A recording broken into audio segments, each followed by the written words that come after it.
बधाई हो कांति जी, होता हुआ है, वो भी दो दो। डॉक्टर मीनाक्षी लेबर रूम से बाहर निकलते निकलते बोलती हैं, दोनों बहुओं की नॉर्मल डिलीवरी हुई है और जच्चा और बच्चा दोनों स्वस्थ हैं। थोड़ी देर में सिस्टर आपके दोनों पोते को लेकर आएंगी, तब तक आप यहीं इंतज़ार कीजिए। ऐसा कहकर मीनाक्षी अपने कैबिन में चली जाती हैं। पोते की खबर सुनकर कांति जी के खुशी का कोई ठिकाना नहीं रहा। वो भागकर सबसे पहले अपने दोनों बेटे प्रकाश और दीपक को ढेर सारा बधाई देती है। फिर अपने पति कैलाश जी को ढेर सारी बधाइयाँ देती है। सभी पिता और पुत्र काफ़ी देर से बाहर चिंतित मन से टहल रहे थे, पर जब स्वस्थ तंदुरुस्त बच्चे की खबर मिली तो वे लोग राहत की सांस लिए। खबर सुनाकर कांति जी वापस अंदर आ जाती हैं, जहाँ दो सिस्टर दोनों कुल दीपक को गोद में लिए खड़ी थी। कांति जी अपने दोनों कुल दीपक की बधाइयाँ ली, फिर दोनों पोते को बारी बारी से गोद में लेती हैं। पर एक पोता बिल्कुल दूध की तरह सफ़ेद और दूसरा कोयले की तरह सांवला काला था। कांति जी समझ गई, गोरा वाला प्रकाश का है और काला दीपक का बेटा है, क्योंकि प्रकाश और उसकी पत्नी शीतल बिल्कुल गोरे थे, पर दीपक और उसकी पत्नी प्रिया दोनों सांवली रंगत के थे, तो बच्चा भी सांवली रंगत का ही हुआ था। सिस्टर ने भी दोनों बच्चों पर निशान बनाकर रखा था, ताकि कोई हेर फेर ना हो। बच्चों को देखकर कैलाश जी और उनके दोनों पुत्र प्रकाश और दीपक घर चले जाते हैं और कांति जी वहीं अस्पताल में दोनों बहुओं के पास रुक जाती हैं।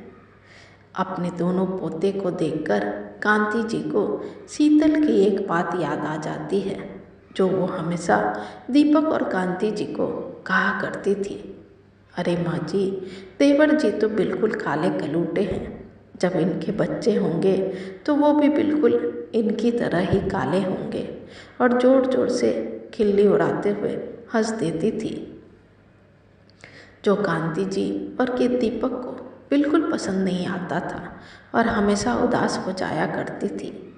आखिर था तो उनके कोख का ही जन्मा हुआ, अब क्या हुआ, एक काला और एक गोरा हो गया तो ये तो सब भगवान की मर्जी होती है, इसमें हम इंसान क्या कर सकते हैं भला। शीतल की इसी बात पर वो हमेशा अपने पति प्रकाश से डांट भी खाती थी, पर फिर भी उसे कोई फर्क नहीं पड़ता था। पता नहीं क्यों शीतल को काले रंग वाले से एक नफरत सी थी। उसे सांवले लोग बिल्कुल पसंद नहीं आते थे। इन्हीं बातों को ध्यान में रखकर कांति जी ने शीतल को सबक सिखाने का एक प्लान बनाया, जिसमें उन्होंने डॉक्टर, सिस्टर और सभी घर वालों की मदद ली। पहले तो डॉक्टर मीनाक्षी मना कर रही थी, पर जब कांति जी ने अपनी आप बीती सुनाई तो वो मान गई। थोड़ी देर में शीतल और प्रिया को अलग अलग नॉर्मल वार्ड में शिफ्ट किया गया। फिर प्लान के मुताबिक काले पोते को शीतल के पास लाकर उसके गोद में देते हुए सिस्टर कहती हैं, ये लीजिए शीतल जी, आपका बेटा, देखिए कितना प्यारा है। शीतल उस उत्सुकता भरी निगाहों से उठकर सिरहाने के सहारे बैठती है, पर जैसे ही अपने बेटे पर उसकी नज़र पड़ती है वो जोर से चिल्ला देती है, नहीं, ये मेरा बेटा नहीं है, ले जाओ इसे यहाँ से, और जिसका है उसे दे आओ सिस्टर।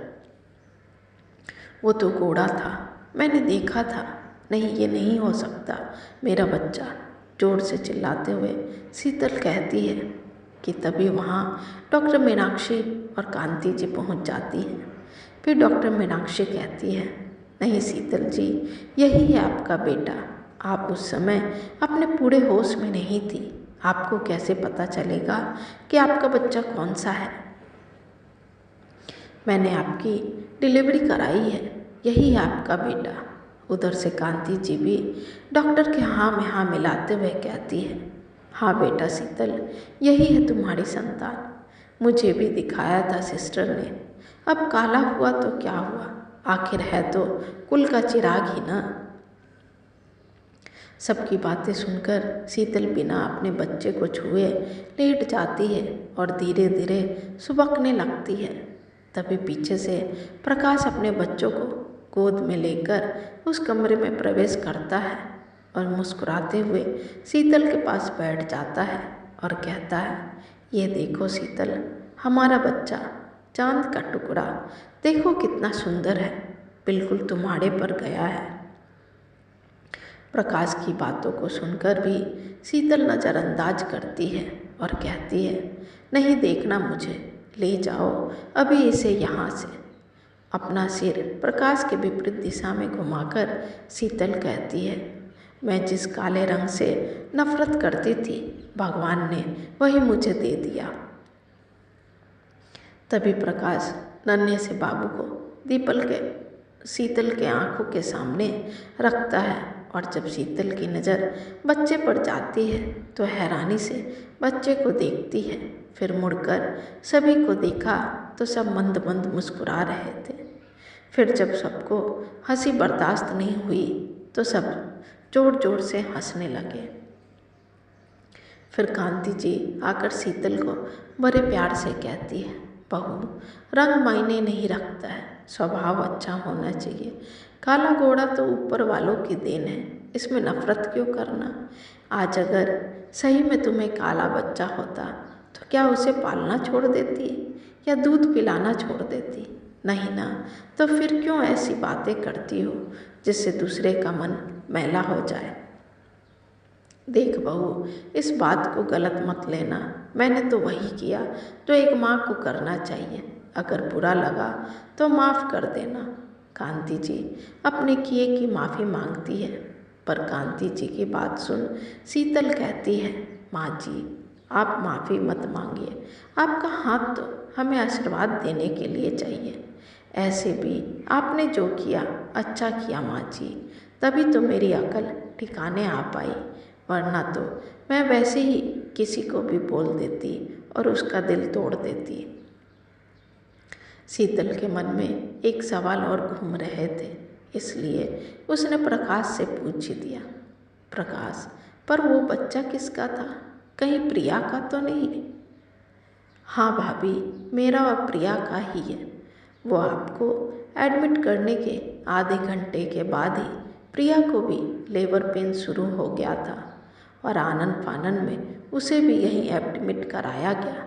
और देखिए भगवान की लीला, दोनों बच्चे एक साथ ही जन्म ले लिए। दीपक अपने बच्चे को गोद में लिए कमरे में प्रवेश करते हुए खुशी मन से शीतल को कह रहा था, पर माँ जी, प्रिया का समय तो अभी 25 दिन बाकी था। शीतल कहती है, कभी कभी बच्चा 9 महीने चढ़ते ही हो जाते हैं, इसमें कोई घबराने वाली बात नहीं है शीतल। डॉक्टर मीनाक्षी जानकारी देते हुए शीतल को कहती हैं और फिर डॉक्टर और सिस्टर अपने दूसरे पेशेंट को देखने चले जाते हैं। शीतल दीपक को देखकर कहती है, दीपक, मेरे दोनों बेटे को मेरे पास लाइए, उसे क्यों मुझसे दूर रखा है। शीतल को चिढ़ाते हुए दीपक बच्चे को पास लाते हुए कहता है, अब तो ना कहेंगी ना मेरे बेटे को काला कलूटा, जैसा मुझको कहा करती थी भाभी। दीपक की बातें सुन शीतल शर्म से थोड़ा झेप जाती है और कहती है, सॉरी दीपक जी, अब मुझे अक्ल आ गई है, अब ऐसी बचकानी हरकत नहीं करूँगी। अब आप भी बोल बोल कर एक माँ को शर्मिंदा करेंगे क्या। फिर दोनों बच्चों को बड़े प्यार से शीतल चूम लेती है और फिर शीतल के उदास चेहरे पर मुस्कान आ जाती है। तभी प्रकाश अपनी माँ को कहता है, तो माँ, आपकी बहू परीक्षा में सफल हुई या नहीं। प्रकाश के प्रश्नों का उत्तर देते हुए कांति जी कहती है, अरे पूरे 100 नंबरों से पास हुई है मेरी शीतल। और फिर सभी हंसने लगते हैं।